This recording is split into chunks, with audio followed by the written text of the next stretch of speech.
Bonjour les Tilous, c'est Packboy pour une nouvelle Packboy Review. Et cette fois-ci, ça sera sur The Longest Night de Patrick To. Enfin, peut-être de Johnny To aussi. Et oui, le film est sorti et c'était bien Patrick To sous la production de Johnny To avec le studio Milky Way qui décide de sortir ce film. Mais des années plus tard, Johnny To affirmera que donc la paternité de ce film sera bien de lui. Bon, on n'aura jamais le dernier mot par rapport à ça, mais tout porte à croire que Patrick To aurait peu supporté la collaboration avec Johnny To et se serait barré au beau milieu du tournage, laissant Johnny To, bien entendu, s'occuper de presque 60% du film selon son rapport. Étonnamment pourtant, ce film est un petit peu le crime story de Jackie Chan pour Johnny To, un film noir, immoral et nihiliste. Laissez tomber tout aspect d'humour, cette fois-ci, il n'y a que des personnages pourris jusqu'à l'os et qui se détruisent petit à petit. Ne vous attendez même pas à une très très bonne morale. Mais par contre, vous pouvez vous attendre donc à un film avec une belle photographie bleutée comme le sait si bien faire tous les Johnny To, et ces magnifiques jeux de lumière et ces gros plans qui mettent en avant justement les personnages. Bien entendu en plus avec beaucoup plus d'aspect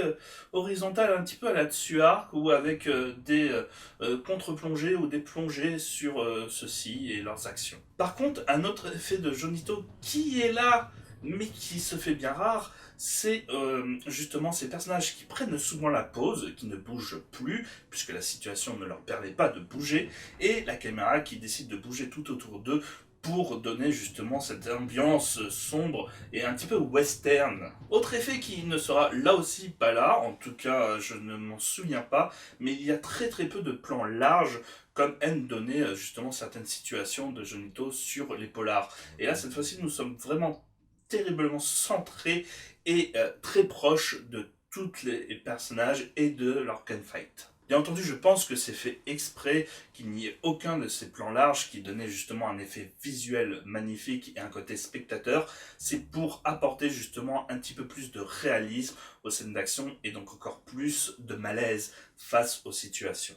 Et donc le film là est parfaitement bien dosé, et il y a très peu de changements de rythme et de ton, et ça reste juste une descente aux enfers par rapport au personnage, mais encore une fois, donc il y a des petits défauts. Le scénario et la mise en scène est beaucoup trop complexe pour ce qu'il veut dire. On se perdra très souvent dans les personnages et on comprend bien entendu que justement ce côté mystère c'est pour apporter petit à petit des indices face à la véritable histoire du film. Mais là encore en fait, pour ce qu'il veut dire, c'est beaucoup trop. Du coup, on appréciera finalement cette petite scène de gunfight finale avec le jeu des miroirs, là encore très emblématique du cinéma de Jonito. Mais il y a un petit quelque chose qui manque, j'ai envie de dire, cette ambiance justement un petit peu plus légère qui nous faisait plaisir, et surtout, on va dire, un attachement des personnages, puisque aucun ne donne un aspect positif à leur personne. Alors, est-ce que le cinéma doit proposer que des personnages positifs ou au moins apportant une certaine morale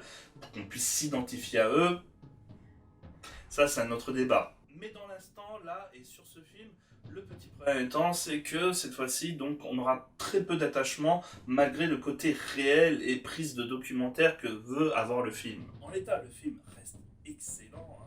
Mais bien entendu, donc, tous ces attachements ne permettent pas de se donner pleinement au film. Je donnerai donc un 4 sur 5 au film, puisqu'il reste quand même une très très bonne réussite et un énorme succès pour tous ceux qui souhaitent découvrir Johnny To ou Patrick To. Là encore, par contre, je vous recommande d'essayer de choper l'édition Spectrum, mais qui par contre a un problème de son et étouffe celui-ci. Petite anecdote, par exemple, sur ma vision, j'ai dû mettre le son de ma télévision à fond pour bien entendre.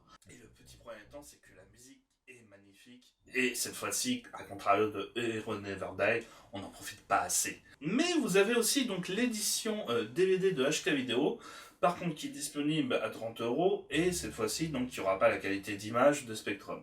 Donc à vous de voir qu'est-ce qui vous convient le mieux, le son ou l'image.